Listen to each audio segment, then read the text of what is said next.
My sister had been missing for 15 days. When I arrived at her home, the place was ransacked. I was about to call the police when I heard movement in the closet. My heart seized. What I discovered inside changed everything. I was a soldier, trained for combat, for chaos, for war. But nothing, absolutely nothing, prepared me for the moment I found my 7-year-old nephew, Connor, huddled in a closet, pale, trembling, and whispering, "Mom told me to hide." 15 days. That's how long it was. 15 agonizing days without a single word from my sister, Lana. No calls, no texts, no updates from anyone back home. At first, I tried to rationalize it. Ashburn, Nevada, was a dead zone for cell service, right? And Lana, well, she always had that wild, independent streak. The kind that made you proud and absolutely furious all at once. But by day 10, those excuses evaporated. A cold dread started to settle in my gut. I knew something was wrong. I was still deep in active duty overseas when the call finally came. It was Mrs. Lell, our neighbor back in Ashburn. And her voice? It was trembling. That alone was chilling. This was the same woman who once chased a full-grown bear away from her trash cans with nothing but a broom. "Annie," she whispered, "I haven't seen your sister in over a week. Her mail's piling up, her car's still in the driveway, and there's this smell." That one word, smell, it hit me harder than any bullet ever could. It wasn't just a smell, it was a warning. A scream. Within hours, I had my emergency leave approved. My commanding officer didn't ask questions. I didn't offer answers. You just don't. Not when family's involved. I shoved my duffel bag into the Jeep, chugged a gas station coffee that tasted like burnt rubber and regret, and started the 6-hour drive north. 6 hours of silence, of worst-case scenarios playing on repeat in my head. Ashburn wasn't much of a town. Just a few blocks of weathered houses, one gas station, a diner still stuck in the 80s, and then miles upon miles of unforgiving desert. It was the kind of place where everyone knew absolutely everyone's business. Which, ironically, made Lana's silence so much more terrifying. When I finally pulled onto Lana Street, everything looked the same. But it felt wrong. The air was thick, heavy, like the entire neighborhood was holding its breath. And then I saw it. Her front door cracked open. I froze. My military training, the instinct to assess and neutralize, kicked in before the panic could. I cut the engine, stepped out slowly, scanning every shadow. The porch light flickered, a pile of unopened mail lay by the mat, and the flower beds Lana used to fuss over were now just dirt and weeds. Neglect. It screamed neglect. Inside, the air was a physical blow. Stale, warm, thick. The kind of air that instantly tells you something went very wrong here. The living room was a disaster. The couch overturned, cushions slashed, papers strewn everywhere. Near the window, a photo frame lay face down, glass shattered. My hands trembled as I picked it up. It was Lana and Connor, her son, from last Christmas. He was 7. Just 7. That image, happy and carefree, against the backdrop of this wreckage, it was sickening. The house was unnervingly silent. Only a faint ticking sound broke the stillness, the old wall clock Lana had kept since college. "Lana," I called out, my voice barely a whisper. Nothing. I tried again, louder this time. "Connor." Still, only silence. My training took over. I moved through each room, methodical, controlled, clearing it like a combat zone. But beneath that soldier's discipline, my heart hammered like a trapped bird in my throat. The kitchen was even worse. Cabinet doors hung open, the fridge door ajar. A plate lay shattered in the sink. A chair was overturned, one leg splintered. And then I saw it, a dark stain on the tile near the counter. Not enough to send me into full panic mode, but enough to send my mind spiraling, grasping at every horrifying possibility. Then, from the hallway, I heard it. Faint. Uneven. Breathing. I froze, my hand instinctively reaching for my sidearm, only to remember it was locked in the car. Every nerve screamed. I moved closer, following the sound. It led me to Lana's bedroom, the door half open. The room inside looked like a hurricane had ripped through it. Sheets torn, a lamp shattered, dresser drawers dumped onto the floor. And then, a soft whimper. It was coming from the closet. Every muscle in my body was locked. I approached the closet slowly. Hello. I tried to keep my voice calm, reassuring. It's Aunt Anne. I'm not going to hurt you.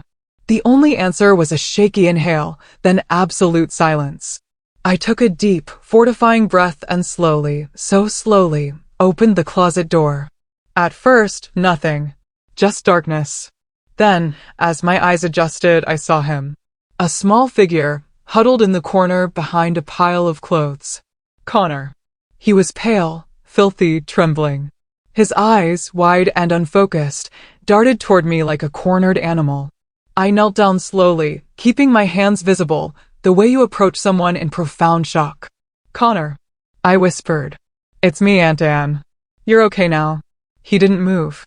For a terrifying second, I thought he didn't even recognize me. Then he blinked. A sound escaped him, somewhere between a sob and a desperate gasp. I reached forward, so carefully, but when my fingers brushed his arm, he flinched hard, his small body recoiling. His skin was ice cold. Hey, I said again, my voice a strained whisper. You're safe now. No one's going to hurt you. He shook his head. Mom told me to hide, he choked out, his voice breaking.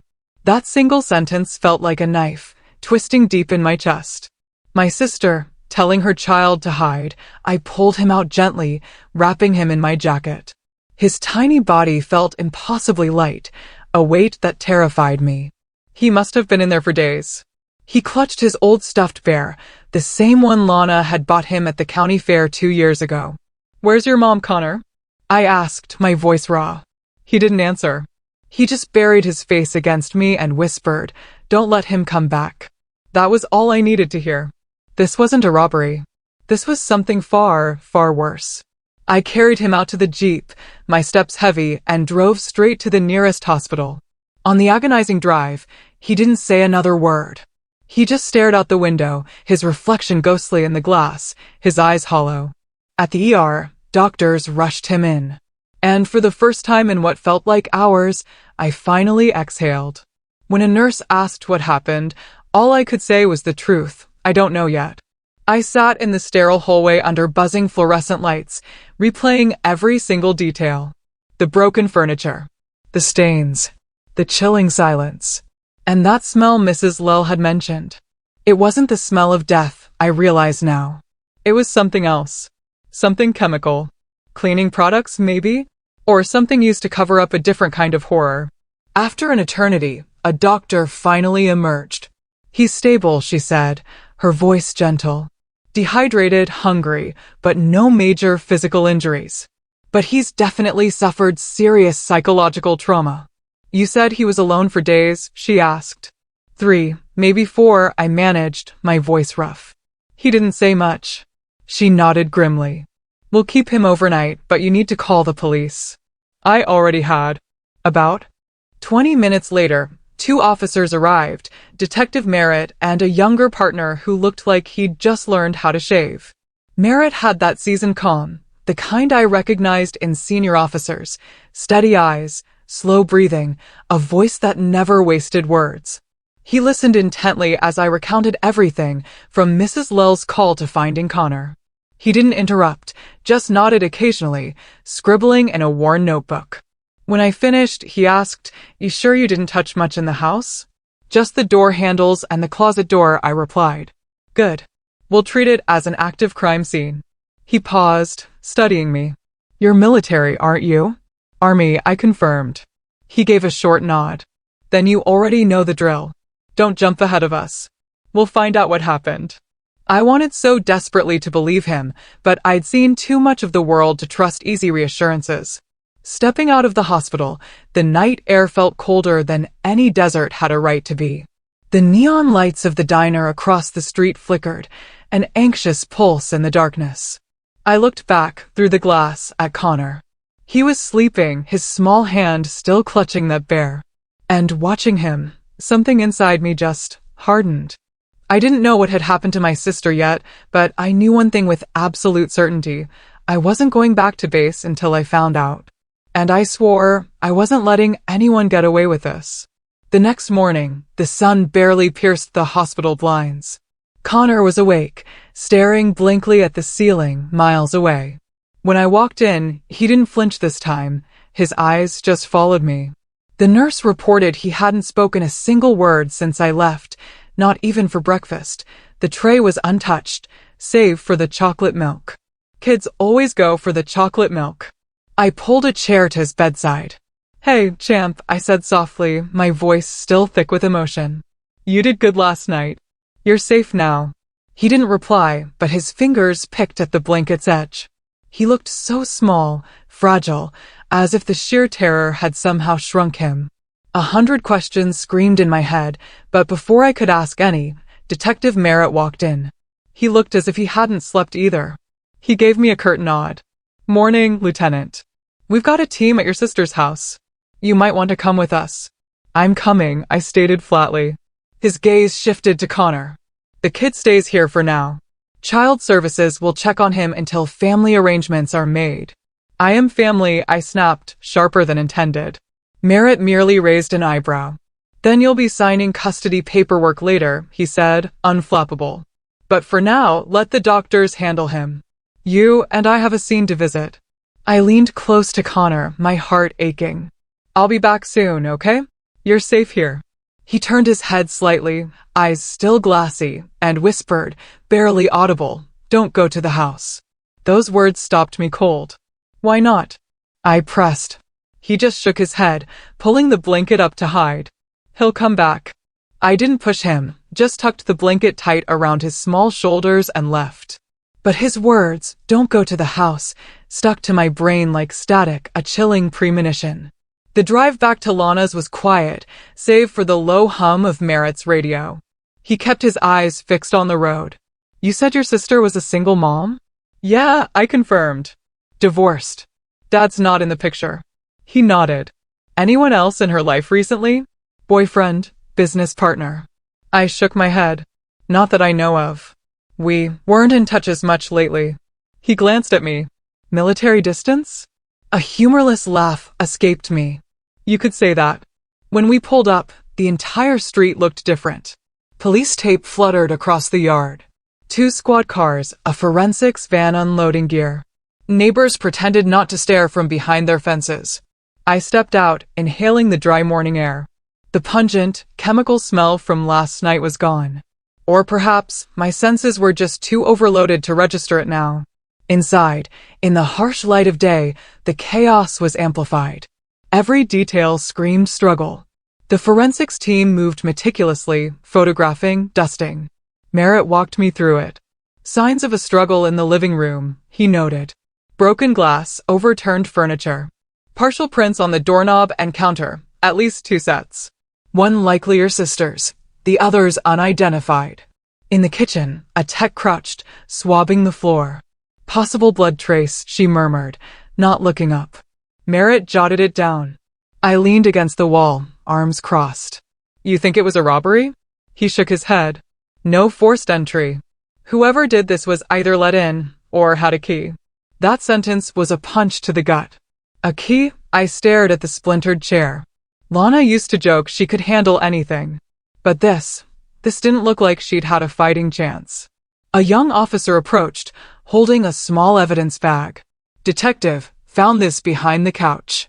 Inside was a torn envelope, a few crumpled bills still tucked within. Merritt frowned. "Cash. Not much. Maybe $50. But I noticed something else, a faint, smeared note on the back." "That's my sister's handwriting," I said, pointing. The ink was faded, but 2 words stood out: "Don't trust." The rest was smeared beyond recognition. Merritt looked at me. "Don't trust who?" If I knew that, I replied, a bitter edge to my voice, we wouldn't be standing here. He pocketed the bag and issued orders, check bank statements, recent withdrawals, credit cards, anything unusual. While the team worked, I walked down the hall to Lana's bedroom. The closet door still stood ajar, the faint imprint of Connor's small body visible on the carpet. His stuffed bear was gone. They must have let him keep it at the hospital. I crouched, my eyes catching a glint of something shiny behind a stack of boxes. I pulled it out, a small silver necklace with a compass charm. I recognized it instantly. It was my gift to Lana when I first deployed. So you'll always find your way back, she'd said. I handed it to Merritt silently. Another piece of the puzzle, cold and heavy in my hand. By the way, if you're still with me on this unbelievable journey, please hit that subscribe button. I promise, there are even more shocking truths to come. **** Merritt examined it for a second, then slipped it into an evidence bag. You and your sister close, growing up? He asked. Close enough to fight about everything, I replied, a wry smile touching my lips. But yeah, she looked up to me. Guess I haven't done much to deserve that lately. He didn't respond, and he didn't have to. By the time we left, it was close to noon. The sun beat down brutally, and the smell of dust and old paint clung to my clothes, a grim souvenir. Merritt stopped by his car. We'll run prints, check surveillance, talk to the neighbors again. You should get some rest. Rest isn't going to help, I stated, my voice flat. Then at least eat something, he insisted. Soldiers forget that's important too. He handed me his card, promising to call when they had results. I watched the forensics van disappear, then drove back to the hospital, every muscle screaming with exhaustion I couldn't afford to acknowledge. Connor was awake again, sitting cross-legged on the bed, absorbed in a coloring book. Did you go? He asked when I walked in. Yeah. His lip trembled. Was she there? I hesitated. Nobody. Not yet. He stared down at the page, gripping his crayon tighter. The man said she'd be okay. What man? My pulse quickened. He didn't look up. The man who came that night. Mom said to hide, and then they shouted. He was mad. He broke things. Did you see him? He nodded slowly. He wore a black jacket. He smelled like gas. Gasoline? Yeah, he sniffled. He took Mom's phone. Then it got quiet. I took a deep breath, steadying myself. Do you remember what he looked like? Anything? Connor bit his lip. He had a scar here. He pointed to his chin. And he said something about money. He said she owed him. That was all I needed to know. This wasn't a random intruder. Merritt would want every word. I called him from the hallway, giving a quick rundown. He just said, we'll run it through our records. Sounds like a debt collector or loan shark. When I hung up, I glanced back. Connor had resumed coloring, pressing so hard the crayon snapped. He didn't seem to notice. I walked over, crouched, and picked up the broken piece. Hey, I said softly. You're not alone anymore, okay? He didn't answer, but he leaned into me, just slightly. It wasn't much, but it was enough. Outside, the late afternoon light stretched long and thin. I stood by the window, watching the world move on. Somewhere out there, someone knew exactly what happened to Lana. Someone thought they'd get away with it. I'd seen men like that overseas, in alleys and markets, men who hid behind excuses and left others bleeding. If this was the same kind of man, he was about to learn the same lesson. The next day started with a cold wind, making the whole town feel half asleep. I was in the back of the precinct, coffee lukewarm, watching Detective Merritt pin photos onto a board, crime scene prints, the blood sample, the torn envelope with Lana's handwriting. Pieces of a puzzle no one wanted to finish. Bank records came back, Merritt said, flipping through a folder. Your sister withdrew close to $6,000 2 weeks ago. Cash. No trace after that. She didn't keep that kind of money lying around, I said. She ran a bookkeeping service. That's not rolls of cash work. Merritt nodded. Which means she was paying someone or trying to. He handed me a photo, a grainy image from a neighbor's security camera, showing a black SUV parked near Lana's street the night before she vanished. On the back window, a white Falcon silhouette. Ever seen that? He asked. I shook my head. No. But Connor mentioned a man with a scar, smelled like gas. Maybe that's our guy. Merritt grunted. We'll run the vehicle and cross-check loan shark activity. I leaned forward. Loan shark? You think my sister was mixed up in that? He hesitated. We found a burner phone in her nightstand. Texts between her and someone named Reed. No last name, no profile picture. Just a bunch of messages asking for more time to fix it. The word fix hit me like a slap.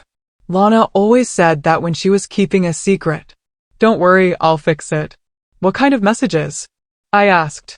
He slid printouts across the table. The last few were short, frantic. Asterisk Lana, please, I just need a few days. Reed, you had your chance. You know how this works. Lana, don't come here. My son's home. Reed, that's your problem. Asterisk Merritt looked up. We've traced that number to a prepaid SIM bought at a gas station off Highway 50. I rubbed my temples. So she was in trouble and no one knew. He gave me a look that stung. You were overseas, training command in Fort Lewis, I said quietly. She didn't tell me anything. Maybe she didn't want me to worry. Merritt nodded slowly, like he'd seen it 1,000 times, families hiding their mess until it exploded. A young officer poked his head in. Detective, you'll want to see this. We followed him to the evidence room. A tech was examining fingerprints from the kitchen counter. Partial match, she said, zooming in. Belongs to Reed Collins. Local contractor. Known associate of a small-time loan operation. Multiple priors for extortion, aggravated assault. Merritt looked at me. Sound familiar? No, I said. But I'd like to meet him. Not yet, he said firmly. We'll find him, but you stay out of it. Let us handle it. I didn't argue, but he knew I wasn't promising anything. By noon, I was back at Lana's house. The police tape still fluttered, but the scene was cleared for family. The air inside had lost its panic scent, replaced by the quiet emptiness of abandonment. I started picking up the mess, not to clean, but to understand. On the table, her planner lay open to the week she disappeared. Her neat handwriting listed ordinary things. Pick up Connor's prescription. Call water company. Meet RC. 6 p.m. Confirm payment. There it was again. RC. I pulled out my phone, searching Reed Collins Ashburn NV. The first hit was Collins Home Improvement, a remodeling business with bad reviews and a photo of a man who looked like he could win an argument with a bulldozer. His smile didn't reach his eyes. And yes, a faint scar on his chin. I scrolled further. 2 years ago, sued for unpaid work, case dismissed after private settlement. Typical. I saved the image. When I closed Lana's planner, an envelope fell out from the back cover. Sealed with tape, labeled, only in case something happens. My throat went dry. I peeled it open carefully. Inside was a shorthand note, dated a week before she vanished. Asterisk, if you're reading this, it means I couldn't fix it. I tried to protect Connor. Please don't judge me for what I did. Reed said he'd hurt us if I didn't pay. He wants everything. The store, money, the house. I can't let that happen. Take care of Connor. I love you. Lana. Asterisk, the handwriting trembled, like she'd been writing fast, terrified. I read it twice, folded it back, my fingers shaking. I wasn't sure if I was angrier at her for keeping it secret or at myself for not seeing it sooner. I called Merritt immediately, reading him the note. He didn't sound surprised. That confirms it, he said. Reed Collins isn't just a suspect. He's the key. We're getting a warrant for his business records and home address. We'll find him. I hung up, looking around the house again. Every detail suddenly made sense. The broken furniture, the scattered papers, the missing phone. It wasn't random. It was desperation. She'd fought back. I sat on the edge of her bed, my hand brushing something taped underneath the dresser drawer. A small USB drive. I pulled it off, plugged it into my laptop. One folder, Tax Files 2024. But inside were scanned documents that didn't belong to her business. Fake invoices, wire transfers, large cash deposits, all tied to Collins' home improvement. She'd been keeping records. Evidence. My chest tightened. Lana hadn't just been a victim. She'd been trying to expose him. I printed everything, drove straight to the station. Merritt met me at the front desk, his expression unreadable. I handed him the folder. She was documenting him. Money laundering, fake clients, offshore payments.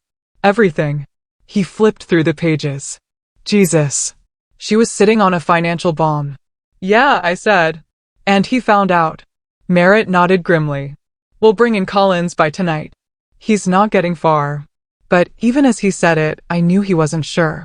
Guys like Collins didn't just disappear. They prepared. When I walked out of the precinct, the sky had turned orange over the desert. The air smelled of heat and metal. My reflection in the glass door showed a tired, tense, but determined woman. I wasn't thinking about regulations or what I was allowed to do. I was thinking about my sister writing that letter with shaking hands, probably believing no one would come for her. That wasn't going to happen again. I got in my car, started the engine, and stared down the road leading out of town. If Collins thought he could scare my family into silence, he'd underestimated the wrong damn sister. By the time the sun slipped behind the ridge, I was parked outside a place called Collins Home Improvement. It wasn't much, a rusted sign, a gravel lot, a prefab office that looked abandoned. A single pickup sat out front, dust-covered, a half-empty coffee cup still in the holder. Merritt had told me to wait for backup. Waiting had never been my strength. I stepped out, tried the door handle. Locked. I circled around, peering through a grimy window. A mess of papers on a desk. The monitor still on, a faint glow against dusty blinds. Someone had left in a hurry. I didn't need to break in to know it. The tire tracks leading away from the lot told the story. 2 sets. One from the pickup. The other, newer, from a larger vehicle, maybe a van. They led toward the old industrial park on the edge of town. Merritt's voice echoed in my head. Let us handle it. I ignored it. I followed the trail until it disappeared into a line of storage units by the freight yard. No lights, no security cameras, just the hum of wind through metal siding. I scanned each door until I found one with a fresh scrape near the latch. Someone had forced it open recently. I crouched, peered inside. The faint scent of gasoline again. Inside were boxes of paint cans, toolkits, and shoved in the corner, a safe, its door ajar. I turned on my phone flashlight and stepped closer. Inside the safe was a neat pile of cash, maybe 10 grand, and a notebook labeled ledger. I flipped it open. Page after page listed names, dates, dollar amounts. It wasn't home repairs. It was extortion. Loans with interest rates that could make a mobster blush. One name jumped off the page. L. Pierce. 12K outstanding. Due immediately. My sister had been in debt to this man. But more than that, her name was circled in red ink, and under it, in a rushed scrawl. Too risky. Problem. I heard a noise behind me, gravel crunching. I killed the light, pressed myself against the cold metal wall. The storage door creaked open. 2 figures stepped in. One was tall, heavy-set. The other smaller, twitchier. The taller man flicked on a flashlight. You sure he left it here? The smaller one whispered. Yeah. He said he'd drop the files and burn the place tomorrow. We grabbed the ledger tonight. It's done. I stayed still, slow breathing, heart steady. They moved toward the safe, the taller one cursing when he saw it open. Shit. Someone's been here. That was my cue to leave. I slipped out the side door, keeping low, but my boot hit a loose wrench. The clink echoed. Both flashlights swung toward me.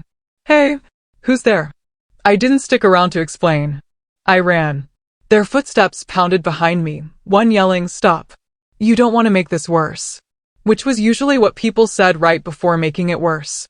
I cut between the storage rows, ducking behind a shipping container, forcing my breathing to slow. The footsteps stopped. A voice said, "Forget it. Grab the book. We'll deal with her later." Her, they knew who I was. By the time I made it back to my car, my hands were shaking, not from fear, but fury. I called Merritt. He picked up on the second ring. "Detective, I found something," I said, my voice tight. "A ledger. Storage unit near the freight yard. Collins's operation. 2 men showed up while I was there." "You went alone?"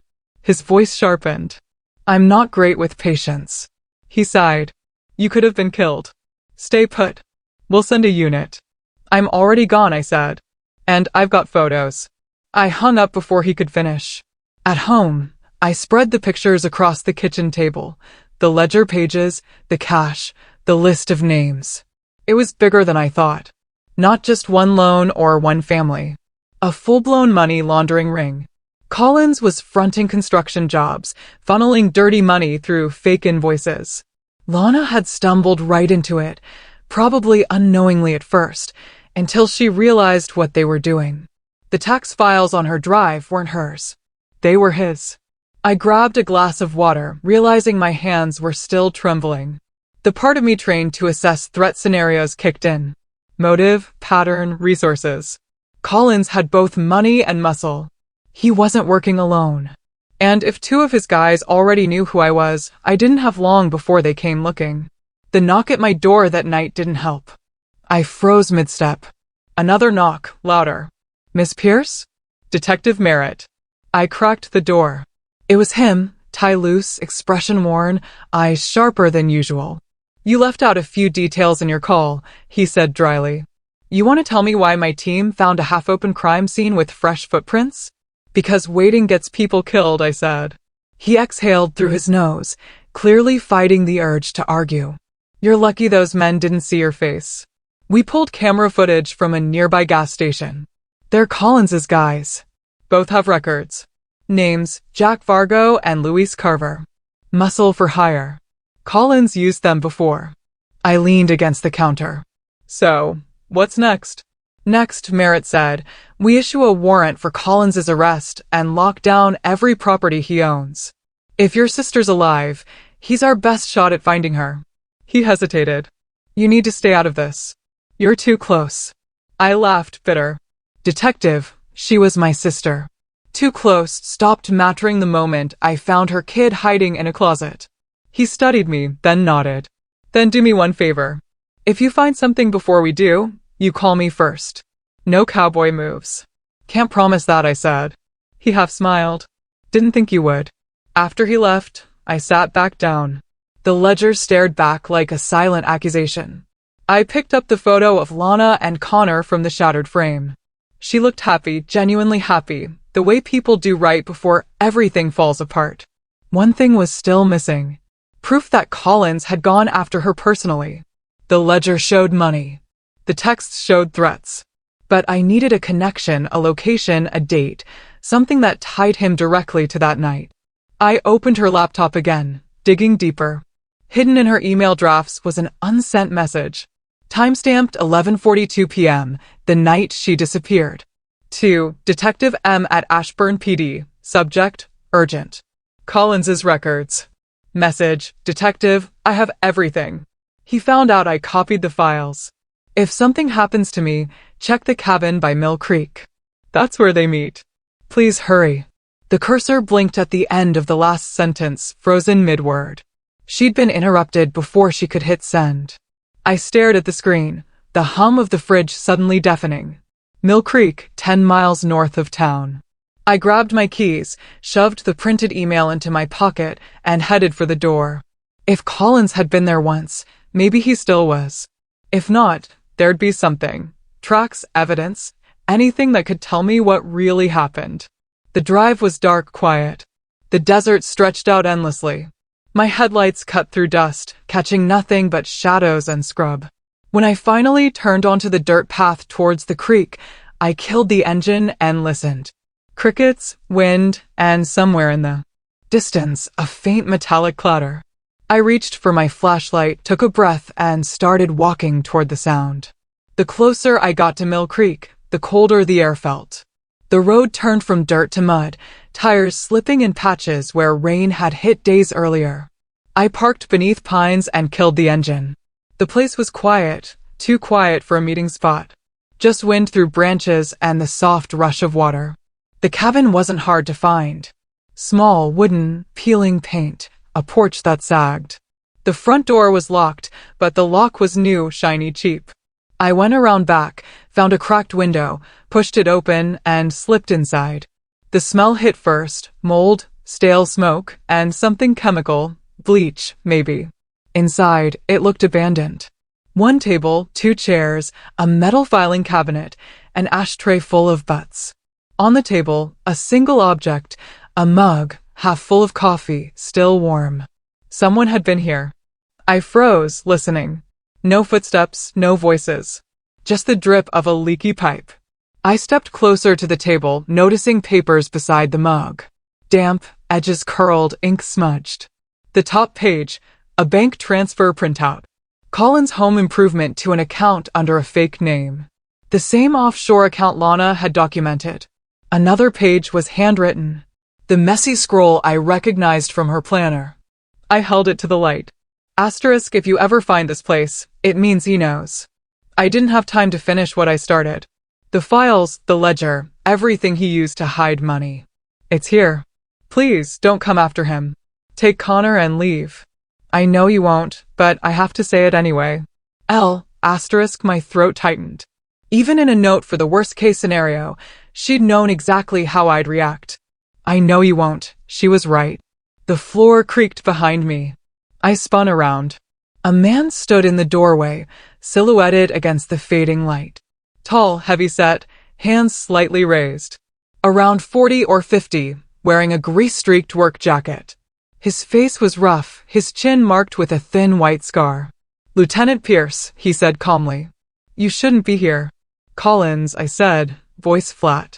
You've got a lot of nerve showing up. He smirked. Funny, I could say the same. You break into private property, go through my stuff. That's not exactly by the book for a soldier, is it? This isn't about rules, I said. It's about what you did to my sister. He took a step forward, slow, deliberate.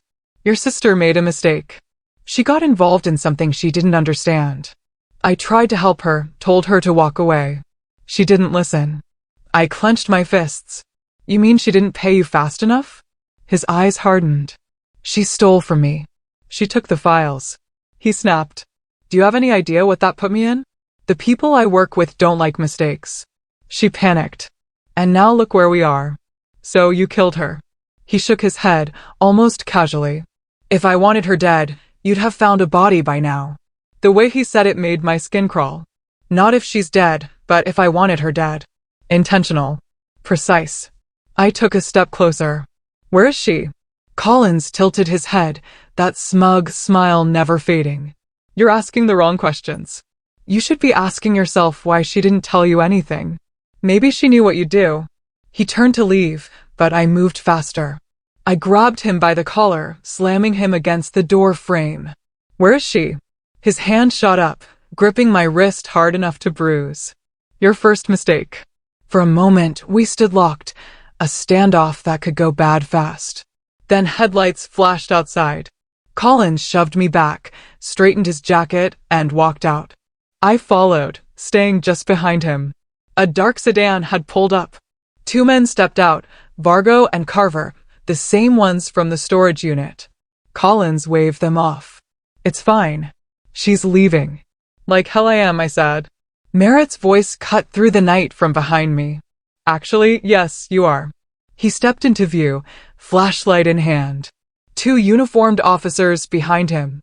Collins froze, his smirk fading.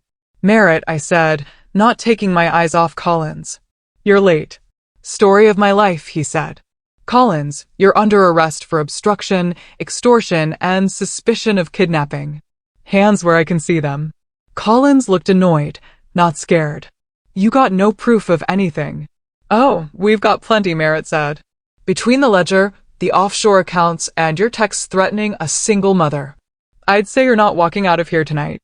Vargo took a step forward, but the younger officer raised his weapon. Don't.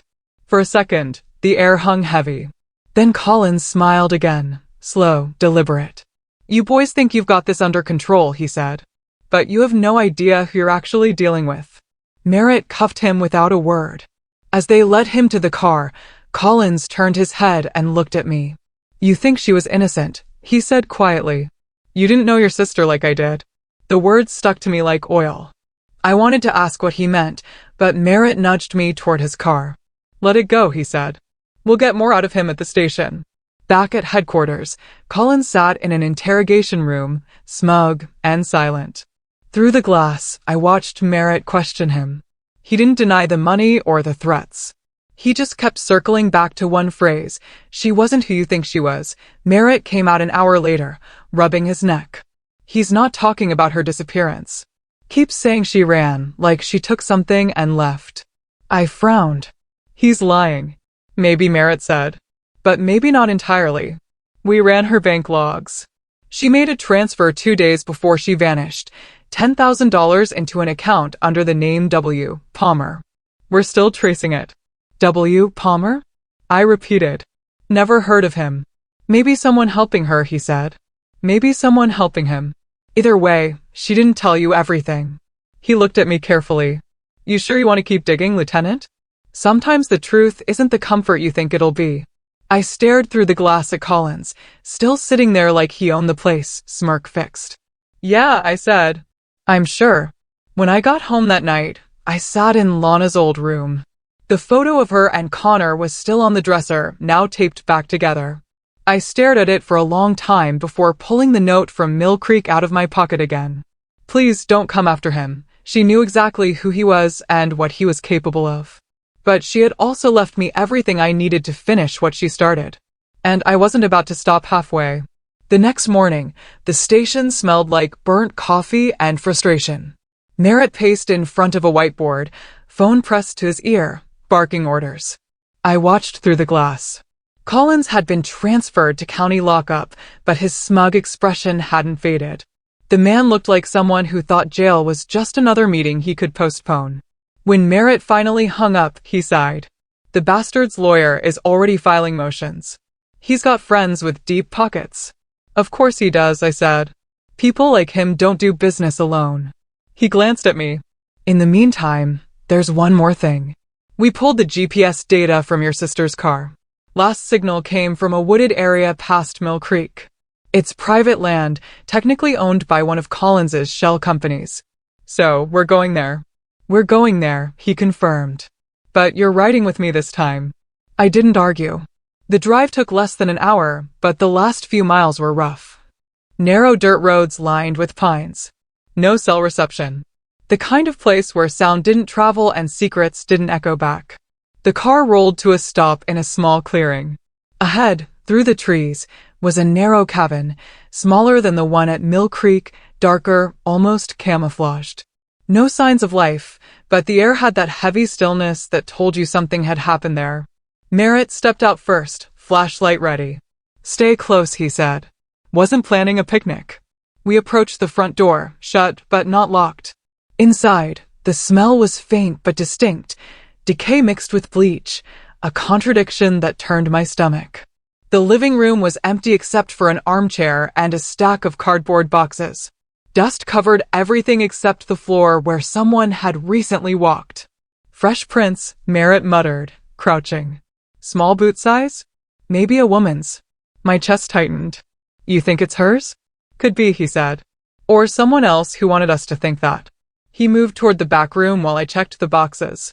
They held old receipts, junk, and a few photographs. Most were construction sites, men in hard hats, trucks with the Collins Company logo. But one photo made my blood run cold. Lana. Standing next to one of the trucks, smiling, that nervous smile she always had when something was wrong but she didn't want to admit it. Behind her, barely visible, was Collins. I turned the photo over. On the back, in her handwriting, a single date, March 12th. The day before she disappeared. Detective, I called.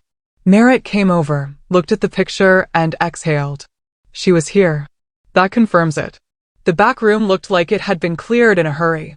Shelves empty, papers torn, a broken phone on the floor. Merritt lifted the mattress from a small cot. A faint, dark brown circular stain on the wood beneath. He looked at me, his expression unreadable. We'll test it. Could be blood. Could be something else. I stared at it too long and something in me slipped. Not panic, but that creeping hum that starts at the back of your skull and spreads until it takes over your breathing. I'd felt it before in combat. In chaos. The way the mind fractures between focus and fear.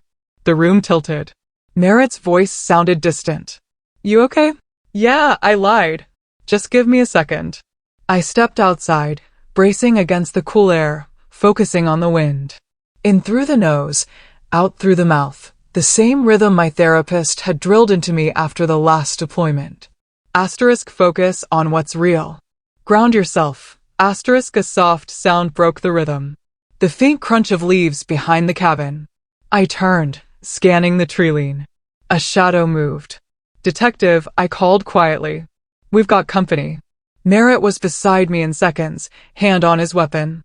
The shadow shifted again, smaller than an adult, quick, not running, but watching. "Connor," I said before I could stop myself. Merritt shot me a look. "The kid's in protective custody." I stepped forward anyway. Slowly, the figure darted away, deeper into the trees. Merritt swore under his breath. "Damn it. Stay here." "Like hell," I muttered. We followed. Careful. Silent. The path curved down toward the creek where the trees thinned. When we reached the bottom, the figure was gone. But there, by the water, something caught the light. A small silver chain. A compass charm. I crouched, picking it up. It wasn't mine. The design was newer, thinner. Merritt looked around. "Could be Lana's," he said quietly. "Or someone who wanted to make it look that way." My voice came out tight. "She wore one like this when we were kids. Said it meant she'd always find her way back." He exhaled. "Maybe she still will." We walked further along the bank, the mud soft beneath our boots. Something about the footprints caught my eye. 2 sets, one smaller, one heavier. Both leading toward the water, then disappearing. Merritt crouched. Adult female and someone else. Size 8, maybe 9. Recent. Within 48 hours. He glanced at me. "If she's alive, she's been moving around here." I nodded, but part of me wasn't convinced. The logical part said it was possible. The soldier in me, who'd seen too much, knew how often possible turned into denial. We followed the creek a bit longer, until we found an old fire pit surrounded by beer cans and a tarp. Someone had been camping here, maybe for days. A folded flannel lay half buried under the tarp. I pulled it out. And froze. It was Lana's. I recognized the faded pattern instantly. Blue and gray. Cuffs frayed. One button missing. Merritt took it gently from me, slipped it into an evidence bag. "We'll run DNA," he said. "But I think you already know." I nodded, unable to speak. Back at the cabin, the tech team was arriving. Merritt started directing them. Photos, soil samples, prints. I stayed outside by the jeep, staring at the tree lean. The wind picked up, carrying the scent of pine and damp earth. Somewhere in the distance, a crow called, sharp and lonely. The hum in my head hadn't faded. I pressed my palms against the hood of the car, grounding myself again, focusing on the heat of the metal. I could still see that stain under the cot. Still smell the bleach. Still hear her voice in my head saying, "Please don't come after him." When Merritt came back out, he handed me a small plastic bag. Inside was a torn piece of notebook paper, wedged behind the filing cabinet. It was Lana's handwriting again. Only 3 words this time. "Trust the river." I turned it over in my hands, the meaning sinking in like water through soil. The creek had always been her escape as kids. When everything got bad at home, she'd run to the water, sit there until the world made sense again. "Trust the river," I repeated quietly. Merritt glanced at me. "You think it's a clue?" "Maybe. Or maybe it's her way of telling me where to look next." He gave me a long look, but didn't argue. "If she left that for you, we'll find what she wanted us to see." "No." He went back to the techs, talking logistics, calling for another sweep. I stayed by the car, clutching that piece of paper like it was the only thing keeping her alive. The forest around us shifted with the wind, branches creaking like old bones. And somewhere beyond the trees, I could swear I heard running water, steady, unbroken, and still moving forward, no matter what tried to stop it. I didn't sleep that night. Every time I closed my eyes, I saw the flannel shirt, the stain on the floor, and that note, "Trust the river." The words looped in my head like a mission order I hadn't been able to complete. I sat at the kitchen table, maps spread out, tracing the creek that wound north past Mill Creek into the state forest. The old railway cut through there, along with a few cabins used by hunters or off-grid loners. If she was alive and hiding, that's where she'd go. By sunrise, I was already on the road. I didn't tell Merritt. He'd try to stop me. Protocol. Call backup. But this wasn't about procedure anymore. This was personal, and I'd lived too long following orders that only got people buried. The forest was thick this time of year, green and gold and endless. The dirt trail narrowed until it barely looked like a road. I parked and continued on foot, boots crunching through fallen branches. The sound of the river grew louder with every step, steady and cold. Half a mile in, I found something. An old campsite, half collapsed, fire pit cold, but recent.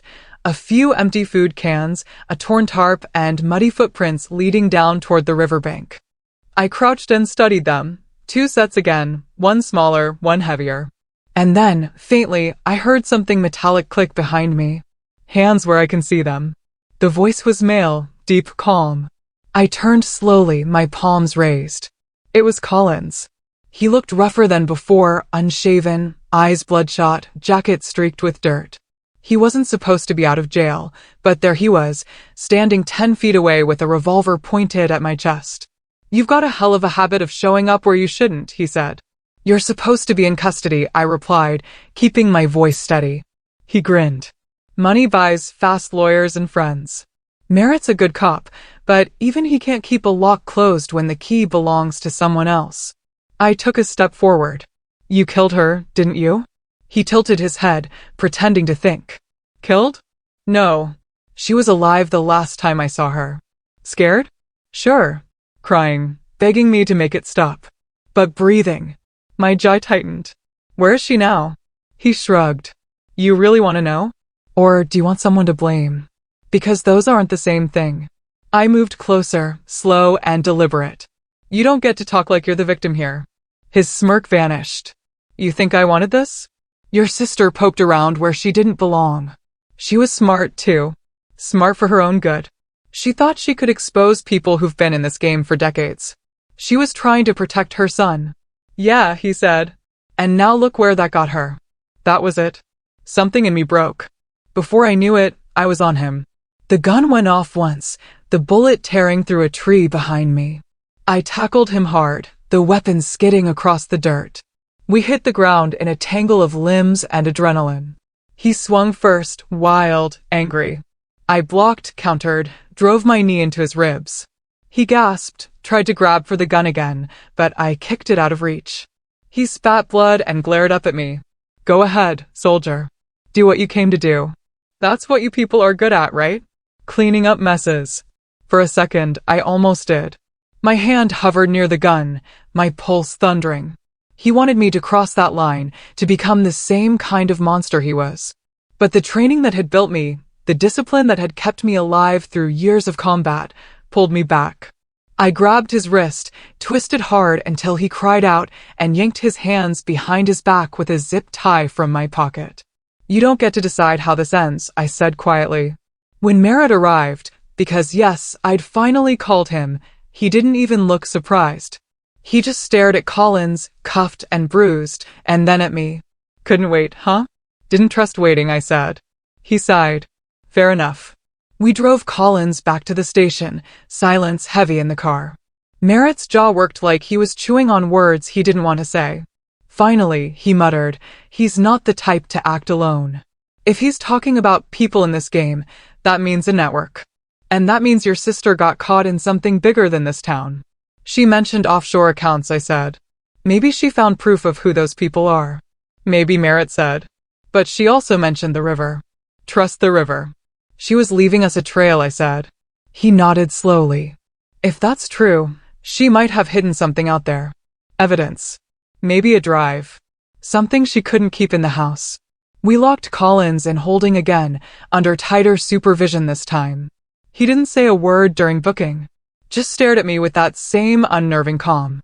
As Merritt filled out paperwork, I stood outside the room, watching through the glass. Collins looked up and smiled, just slightly. "You think this ends with me?" he said through the intercom. "You really don't know what you're walking into." "I know exactly what I'm walking into," I said. "You're just the first stop." He laughed, low and mean. "You sound just like her." I won. The words hit harder than they should have. I left before I could give him the satisfaction of seeing it. Outside, the afternoon light was fading into orange again, dust hanging in the air. I leaned against the hood of my Jeep, letting the silence settle. For the first time since this began, my hands were steady. Maybe it was exhaustion. Maybe it was purpose. Merritt joined me a few minutes later. We found something in Collins's truck. A second burner phone. Different number. There's one text from an unknown contact. Timestamped the night Lana disappeared. He showed me the message on his phone. Asterisk unknown. Package handled. Riverside cleaned. No trace. Collins, good. She had the drive. Make sure it's gone. Asterisk, I stared at the screen. They used the word package. You think that means her? Merritt frowned. Could mean the evidence. Could mean both. The pit in my stomach deepened. If they said cleaned, that means they went back. Maybe that's why we didn't find anything. He nodded. Maybe. But there's still one thing left to check. Downstream from where we found her note. If she hid something by the river, that's where it would end up. The sound of the wind picked up again, brushing through the dry brush like static. I felt that same hum building under my ribs. Not panic this time, but drive. The one that came before. Every deployment, every operation, every line you couldn't uncross once you stepped over it. Merritt saw it too. Don't do anything stupid, he said quietly. Depends on your definition, I said. He gave a half smile.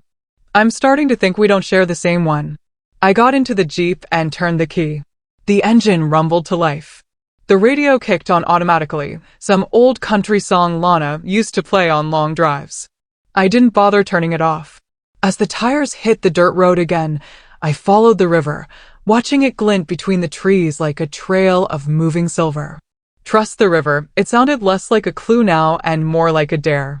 The kind my sister would have made, smiling just enough to drive me crazy, knowing I wouldn't be able to let it go. And she was right. I couldn't. The stretch of river curved through the valley like a vein, shallow enough to wade through, but strong enough to carry anything downstream.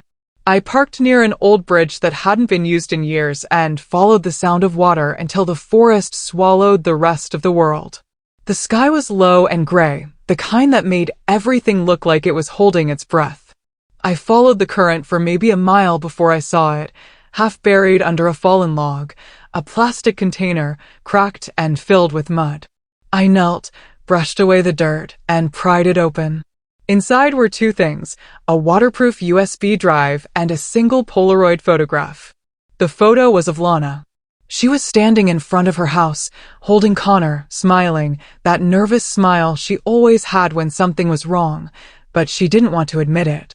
On the back, she'd written, "If I don't make it back, this is my truth." My stomach twisted. The flash drive was cold in my palm, heavier than it should have been. I didn't even wait to get back to town. I plugged it into my laptop right there on the hood of the Jeep, the river humming beside me. The drive opened into a single folder, evidence. Inside were videos, audio recordings, scanned contracts, and a series of emails, all connecting Collins and his so-called home improvement business to a front company registered under W. Palmer. The money trail stretched farther than I expected. Shell corporations, fake property, sales, offshore accounts. It wasn't just Collins, it was half the town. One video file was labeled Meeting 3. I clicked it. The footage was grainy, shot from a hidden camera. Lana's voice came first, low and tense. "I'm done with this, Reed. I can't keep lying to my clients." Collins's voice replied, casual and cold. "You don't get to be done. You're in this now. You sign off the books, or that little boy of yours has an accident." She gasped. "You wouldn't." "I would," he said. "And if you go to the cops, I'll make sure you're the one they find guilty. You've got enough signatures on those papers to bury yourself." The sound of something breaking, a chair, maybe, filled the audio, followed by her shouting. Then the video cut off. I stared at the screen, every muscle in my body tight. It wasn't just a threat. It was proof of intent. Proof that she hadn't been reckless or naive. She'd been trapped. And she'd fought back the only way she could, by collecting evidence. I called Merritt and told him what I found. His tone went from tired to focused in a heartbeat. "Don't move," he said. "I'm sending a unit." By the time he arrived, rain had started to fall. Soft at first, then heavy. We watched the river together as the tech team copied the files. Merritt's jaw was tight. This isn't just local crime. These transfers go through 3 states. Someone higher up gave the orders. How? Then Collins wasn't lying when he said he wasn't the only one, I said. He nodded. "We can get him to talk. With this, he doesn't have a way out. We drove straight to the station. Collins was waiting in the interrogation room again, but the smirk was gone. When Merritt dropped the flash drive on the table, he didn't even reach for it. He just leaned back, studying us both. "So, you found it," he said finally. "You recorded yourself threatening a woman and her child," Merritt said. "That's not just stupidity. That's a confession." Collins's lips twitched like he wanted to laugh. "You think I care about prison? You don't get it. The people who run this, they don't leave witnesses. I wasn't protecting myself. I was protecting everyone else from them by killing her." I snapped. He shook his head. "I didn't kill her." Merritt crossed his arms. "Then where is she?" Collins looked at me.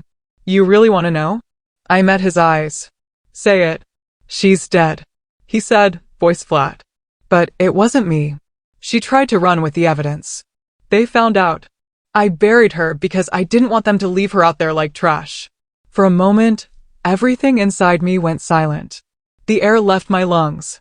My brain slowed down and the world blurred around the edges. "Where?" I finally managed. He didn't fight. "Old drainage site. North side of the freight yard. You'll find what's left." Merritt signaled the officers outside. Collins didn't resist when they took him away. He just looked back at me once, eyes hollow.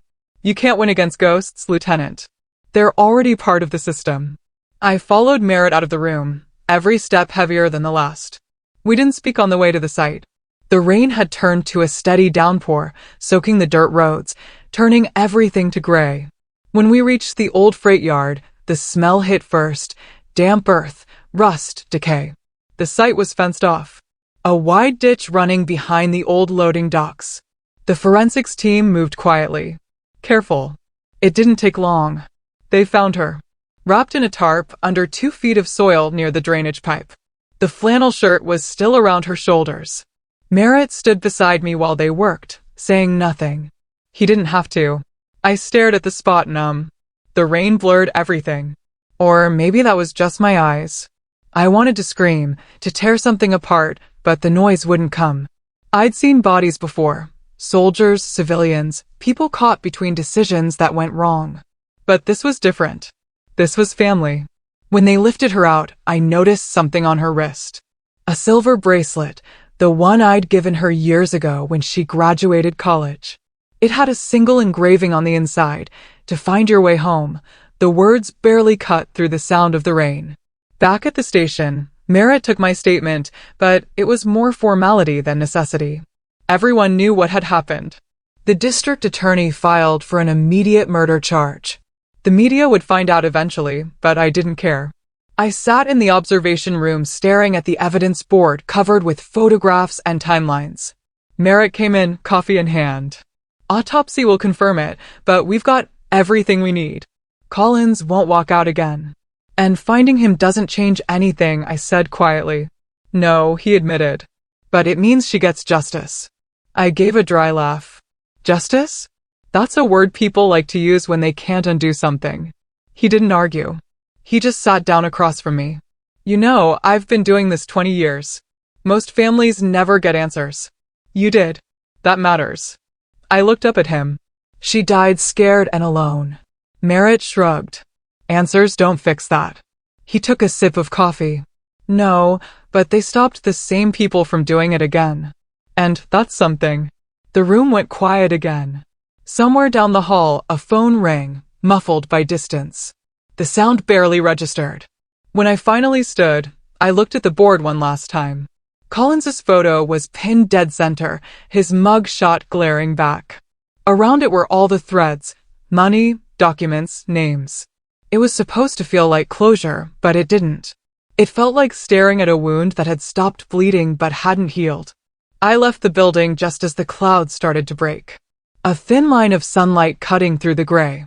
The air smelled like wet asphalt and burnt coffee.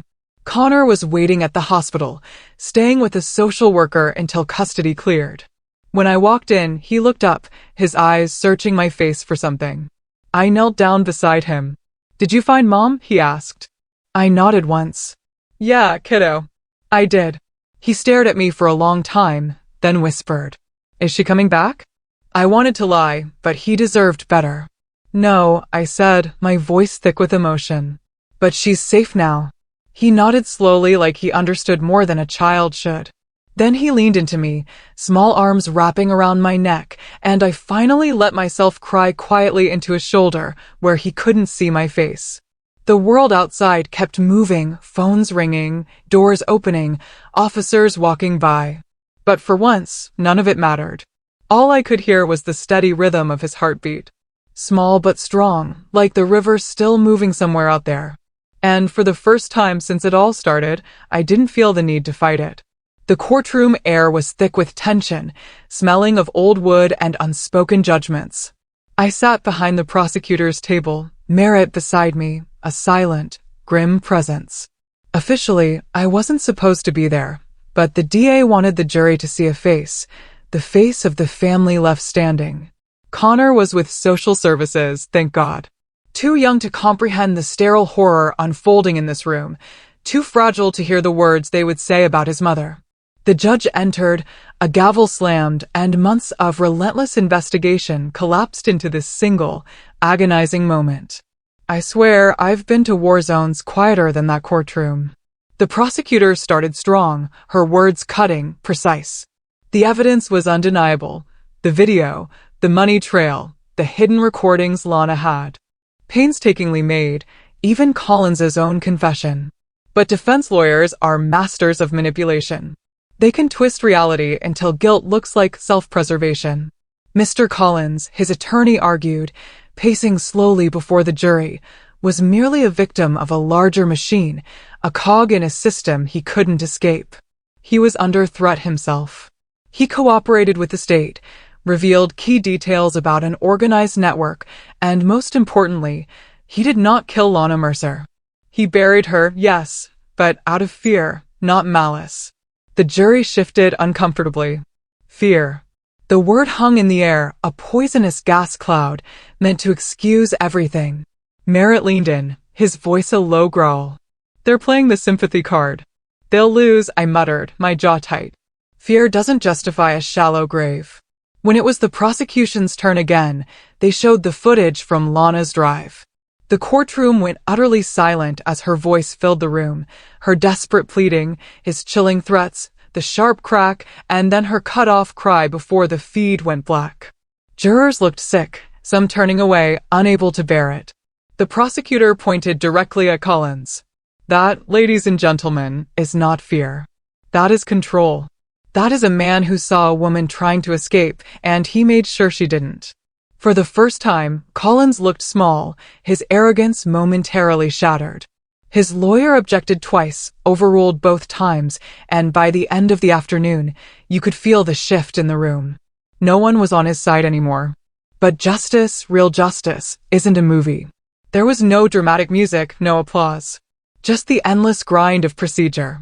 The defense called one last witness, a woman from a finance firm, claiming Collins was merely a middleman, a pawn.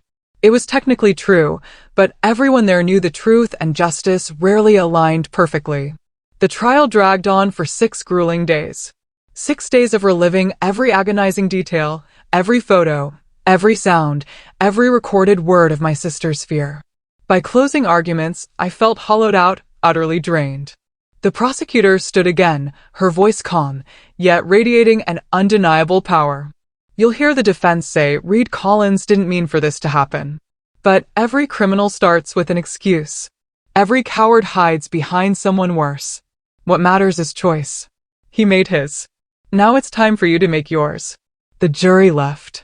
The room emptied into that strange, suspended quiet where no one quite breathes normally. I didn't move. Merritt sat beside me, his eyes fixed on the empty judge's bench. 2 agonizing hours later, they returned.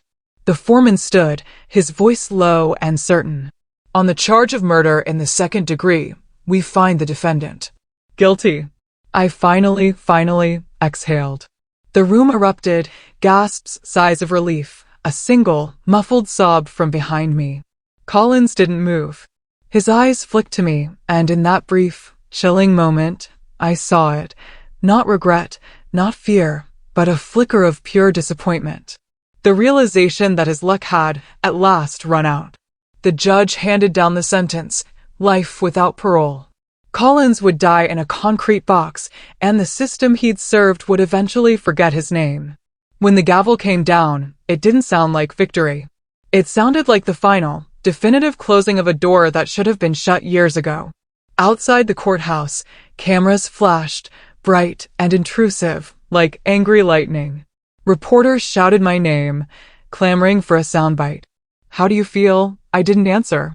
I just kept walking, forcing myself forward until the noise faded behind me, swallowed by the busy street. Merritt caught up with me at the bottom of the steps. "You did it," he said quietly, his voice a low rumble. "No," I corrected him, looking straight ahead. "She did. She left the evidence. I just followed it." He offered a faint, almost imperceptible smile. "You could have taken his head off that day by the river. You didn't. That counts for something." Maybe, I conceded, but the victory felt hollow. "It doesn't feel like it." He hesitated, then added, "You're not done, you know. People like Collins don't operate alone. The feds are going to keep digging." I nodded. "Then let them dig. I'm done with graves." I didn't go straight home. Instead, I drove to the cemetery on the edge of town. The grass was still damp from last night's rain. Lana's grave was simple, just her name, her dates, and a line I'd chosen myself. She fought for truth, even when it cost her everything. I stood there for a long time, in a silence so profound it demanded nothing. At some point, I realized Merritt had followed me again, keeping a respectful distance. "The DA's office wants to issue a statement," he said. "Public closure, that sort of thing." "Closure is overrated," I replied, my voice raspy. "It's just what people say when they want you to stop talking about the dead." He looked at the grave, a slow nod. "Maybe, but sometimes it's all we get." I stared at the headstone until my eyes blurred. Asterisk, she just wanted to protect her kid. That's all. Everything else was noise. Asterisk, Merritt shoved his hands into his pockets. "You know," he said, a faint smile touching his lips, "when I first met you, I thought you were dangerous." I gave a dry laugh. "You weren't wrong." "No," he said, "but not in the way I thought." The wind shifted, carrying the faint, distant sound of the river. The same river she trusted to hide her truth. It sounded softer now, less like a warning, more like an echo of something she'd left behind. I reached down, touched the cold stone. "You got him, Lana. It's over." Merritt remained silent beside me. "After a while," he said, "there's talk of commendations. The department's recommending you for civilian assistance." I shook my head. "I don't need a medal. Just a little quiet." He chuckled. "Can't promise quiet, Lieutenant, but maybe peace." "Same difference," I said. We left as the sun began to dip below the horizon, painting the sky in streaking oranges and grays. Merritt headed back to his car, but I lingered by the gate. For a brief second, I thought I saw movement near the trees. A kid, perhaps, holding something small and silver that caught the light before disappearing again. Probably just my eyes playing tricks. But it made me smile anyway. On the drive home, I rolled the windows down, letting the cool air whip through my hair. The courthouse, the graveyard, the flashing cameras, they all faded behind me. What remained was the steady, unbroken sound of the river. The same rhythm my sister must have heard before everything went dark. Justice had come.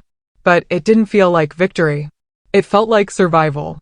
And sometimes, that's more than enough. Ending, a month after the trial, my Las Vegas apartment finally started to feel like a home again. The curtains were open, the air smelled of fresh coffee instead of stale silence, and the kitchen clock's ticking wasn't a countdown anymore.